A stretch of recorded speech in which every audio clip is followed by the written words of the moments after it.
Nabalitaan mo rin? Balita ko yan. Ako yung mga kalaban natin, hindi masyadong prepared. Kami ang Team Balita Ko!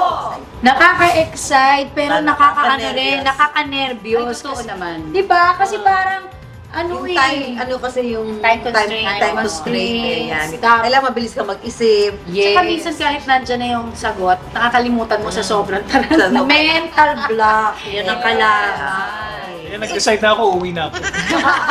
Okay, let's just have fun. That's Yes. Tsaka balita ko, yung mga kalaban natin, hindi masyadong prepared. Balita. Kaka-review ng bagyo, yung umuulan sa labas eh. Balita ko kami mag-uuwi ng 200,000. Diba? Nabalitaan mo rin? Balita ko yan. Balita ko yung mga weather news presenter dahil puro weather ang alam. Oo, Hindi na busy nakasagot. sila. Busy sila. Marami ngayong mga ano Oo, ganap sa LTE, weather.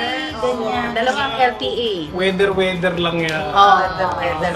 Ayan, abangan po ang Team Balita Ko. Siyempre dito po sa Family Feud kasama siyempre si Susan, Aubrey, and Cedric. Ayan.